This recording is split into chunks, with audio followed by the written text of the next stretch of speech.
Hi everyone, this is the second episode in our Viral Leadership series, really giving leaders the tips about what they can do to help manage those workplace interactions and conversations with employees and within their teams.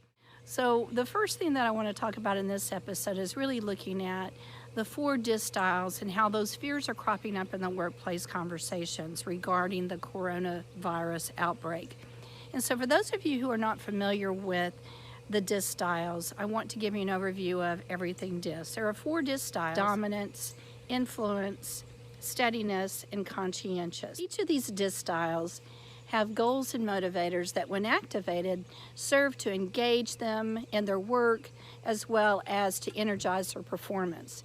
Each of these DiSC styles also have stressors or fears that, when these are triggered, it will serve to de-energize, demotivate, and negatively impact their performance at work. When emotions are high, as we've seen within the outbreak of the coronavirus, as people are starting to talk about how their work's being impacted, how it's being negatively affected, then what we're finding is that it's really important. We talked about acknowledging what you're hearing as a leader, what you're listening to. My dogs are barking in the background. So it's important that we not only acknowledge what we're hearing, but more importantly, we're listening to what's the concern. And a lot of times what we're hearing is the emotion is really masking a fear. And once we know what the DiSC styles are, it's pretty easy to identify what that underlying fear is. So let's start with the dominant style.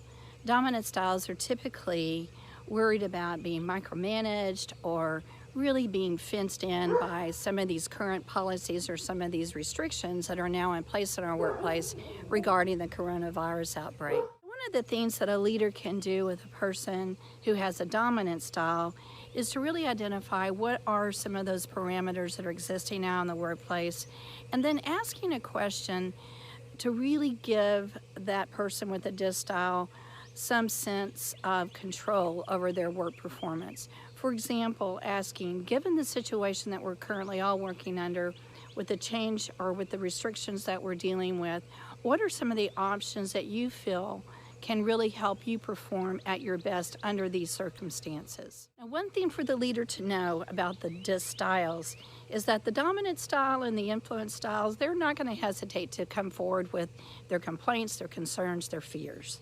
They may not spell their fears out directly, but they're going to be voicing their concerns and really looking for some conversation with the leader. Where the leader really needs to pay close attention to are for those who won't necessarily reach out or won't ask questions or won't really ask the leader for time to discuss these fears. And that's the steadiness style and the conscientious style. So for the steadiness style, it's really important that the leader, number one, make room and allow that space and time for the steadiness styles to come forward to be able to share their concerns. One of the things that the steadiness styles really don't like, especially at this time, they don't like chaos, and they don't like uncertainty, and they don't like change. Well, everything is in flux right now. Nobody knows really what the next day will hold. And so for leaders, it's addressing that sense of disruption in the workplace, and more importantly, how it's having an impact in the relationships that the steadiness style is working with. So one of the things that a leader can do with the steadiness style, those persons with the steadiness styles, is to ask questions such as, or to make comments such as, let's work through together to create a plan that is going to provide you with the best path forward for you and your team. So using words like reassurance and providing support, and using words like let's work together to create that sense of collaboration and support is really what the steadiness style needs. For the conscientious style, one of the things that they really pride themselves on is being conscientious about the quality of their work, so much so to the level of almost absolute perfection. And we know, though, although perfection is not something that we can all achieve, it is something that they strive for. And in this state of emergency that we are existing in, one of the things that becomes very disconcerting for the conscientious style is the lack of quality information, really not being able to provide that sage advice that others in the workplace, their internal or external customers, have come to rely upon.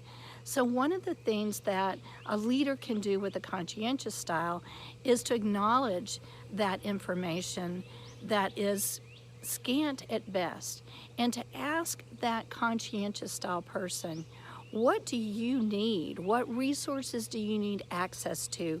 What's the data that you think will offer you the best source of information to be able to provide some idea, some quality piece of information and advice for your own customers? What kind of timeline do you think that you'll need to come up and create? That you'll need to create that kind of statement or that kind of information or that kind of timeline of advice for your clients. So those kinds of things that the conscientious style person needs to hear is an awareness of the lack of information, but really helping them to see what are their options and what are their resources that are available to gain the information that they need. And although they can't provide everything that the customer is looking for, they can provide an outline of what they can. And so that's the measure of success that a conscientious style needs to hear. It's not that we can provide everything, because no one knows everything for sure in this state of affairs that we're in, but what we can do is to provide an outline of what we do know.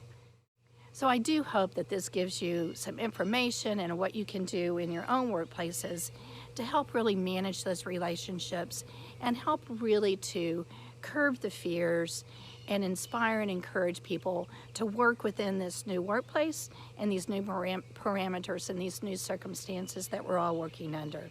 It's a day-by-day situation, and we look forward to hearing your comments. In fact, if you will, send me a message to Jill@jillhickman.com and let me know, what are your concerns? What are your questions?